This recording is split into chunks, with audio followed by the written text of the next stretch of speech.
जंगलाचं एक शांत दृश्य. जवळूनच एक नदी वाहतीये आणि तिथे एक सिंह, जंगलाचा राजा, अगदी सुखाने आरामात विश्राम करतोय. Everything seems peaceful.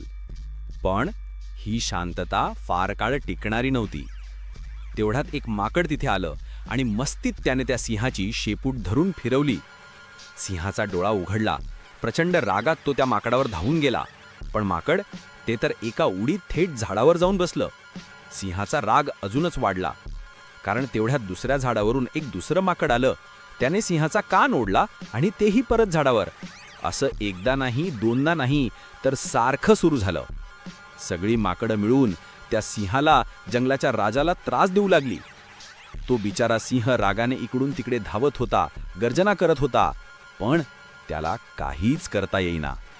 आणि हे सगळं पाहून झाडावर बसलेली माकडं हसत होती आणि त्यांच्यासोबत इतर पक्षीही सिंहाची अशी अवस्था बघून आनंदाने किलबिलाट करत होते. आपल्याच राज्यात आपल्याच प्रजेकडून होणारी ही अवस्था पाहून तो जंगलाचा राजा सिंह कम्प्लिटली थकून गेला आणि त्याने सगळ्या प्राण्यांना विचारलं, भाऊ, अहो, मी जंगलाचा राजा आहे. तुम्हाला भीती नाही वाटत का? कशासाठी तुम्ही सगळे मिळून मला असा त्रास देत आहात? कारण तू राजा बनायच्या अजिबात लायकीचा नाहीयेस. राजा तर रक्षक असतो, अ प्रोटेक्टर. पण तू तर भक्षक आहेस. You are a predator. अरे, तुला स्वतःचं रक्षण करता येत नाहीये, मग आमचं रक्षण तू कसं करणार?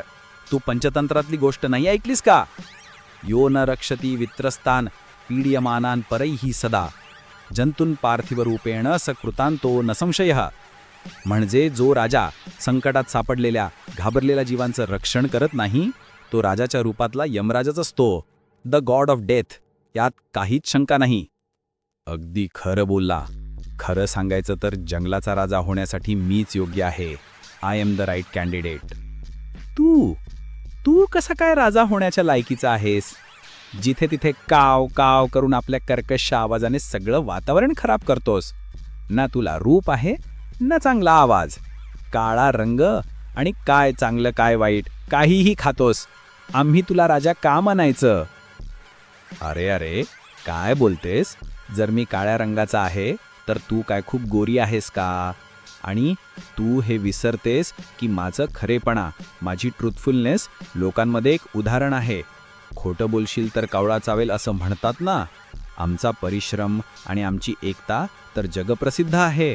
आणि हो, काकचेष्टः विद्यार्थी म्हणजे कावळ्यासारखे प्रयत्न करणारा विद्यार्थीच आदर्श मानला जातो. अरे पुरे, डोंट ब्रॅक सो मच. उगाच स्वतःची बढाई मारू नकोस. हे विसरलास का की काकः कृष्णः पिकः कृष्णा को भेदः पिक काकयोः वसंत समये प्राप्ते काकः पिकः. म्हणजे कावळाही काळा आणि कोकिळाही काळी. दोघांमध्ये काय फरक? पण वसंत ऋतू आला की कळतं, कावळा तो कावळा आणि कोकिळा ती कोकिळा.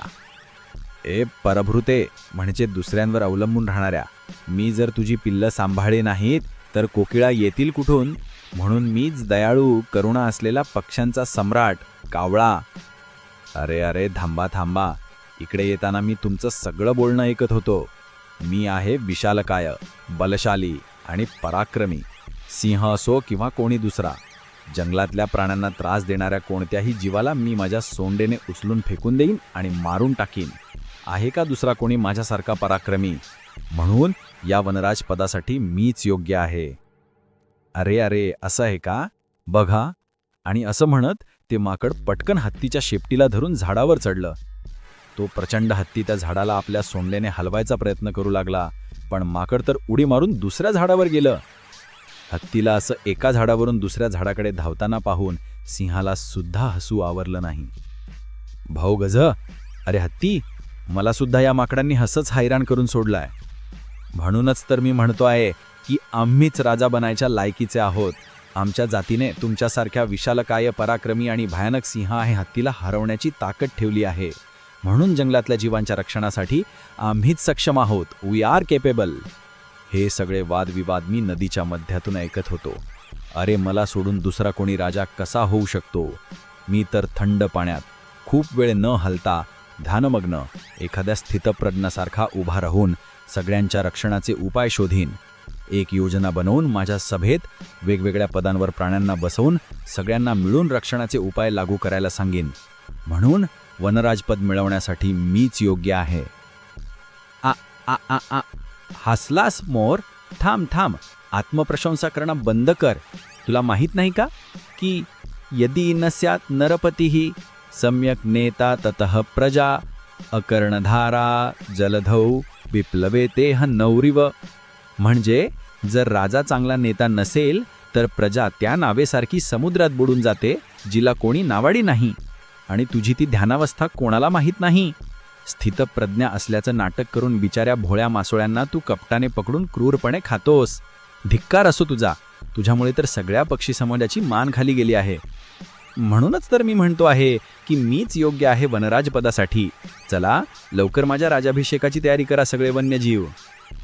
अरे माकडा, गप्प बस. तू कसा काय राजा होण्याच्या लायकीचा आहेस? बघ बघ माझ्या डोक्यावर विधात्याने द क्रिएटर स्वतः माझ्या डोक्यावर हा राजमुकुटासारखा तुरा ठेवलाय. त्यानेच मला पक्षीराज बनवलाय. म्हणून जंगलात राहणाऱ्या मला वनराजाच्या रूपात बघायला तुम्ही सगळे तयार राहा. विधात्याचा निर्णय कोणी बदलू शकतं का? अरे अहिभूक म्हणजे सापाला खाणाऱ्या, नाचण्याशिवाय तुझ्यात अशी कोणती विशेषता आहे की आम्ही तुला वनराज पदासाठी योग्य समजावं? कारण माझा नाच, माझं नृत्य ही प्रकृतीची आराधना आहे. बघ बघ माझ्या पिसांचं हे अपूर्व सौंदर्य. या तिन्ही लोकात माझ्यासारखा सुंदर कोणी नाही. जंगलातल्या प्राण्यांवर हल्ला करणाऱ्याला तर मी माझ्या सौंदर्याने आणि नृत्याने आकर्षित करून जंगलाच्या बाहेर हाकलून देईन. म्हणून मीच योग्य आहे या पदासाठी. तेवढ्यात वाघ आणि चित्ता जे नदीवर पाणी प्यायला आले होते हे सगळं वादविवाद ऐकत होते. अरे काय चाललंय? वनराज पदासाठी सुयोग्य कॅन्डिडेट निवडला जातोय का? त्यासाठी तर आम्ही दोघंच योग्य आहोत. कोणाचीही निवड करा, बट विथ एव्हरीवन्स अग्रीमेंट. गप्प बसा तुम्ही दोघंही. तुम्ही दोघंही माझ्यासारखेच भक्षक आहात, रक्षक नाही. हे वन्यजीव भक्षकाला रक्षकाच्या पदासाठी योग्य मानत नाहीत. म्हणूनच तर हा सगळा डिस्कशन सुरू आहे.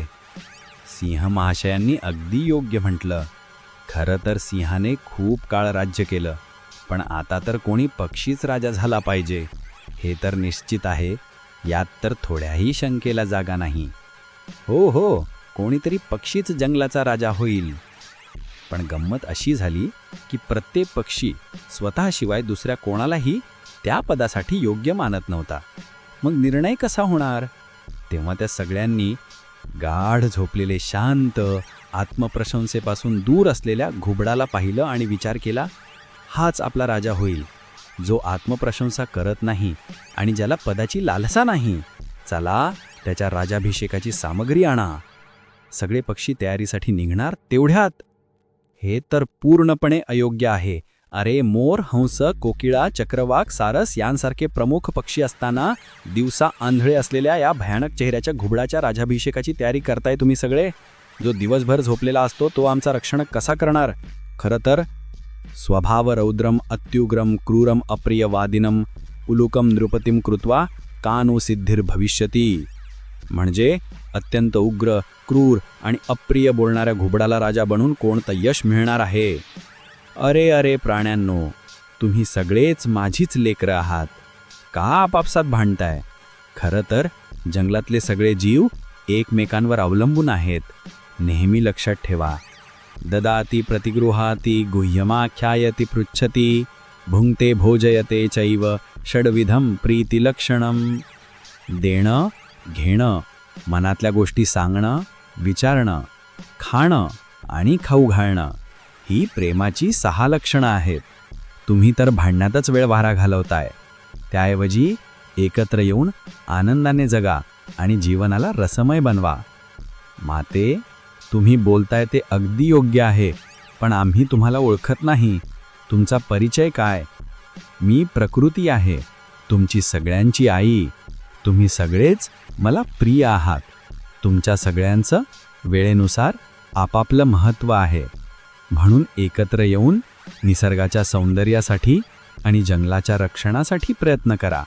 लक्षात ठेवा, अगाध जलसंचारी न गर्वम याती रोहितः अंगुष्ठोद्धक मात्रेण शफरी फुरफुरायते. म्हणजे खोल पाण्यात फिरणारा रोहू मासा कधीच गर्व करत नाही, पण अगदी अंगठ्या एवढ्या पाण्यात एक छोटीशी शफरी मासोळी मात्र खूप फडफड करते, खूप गर्व करते.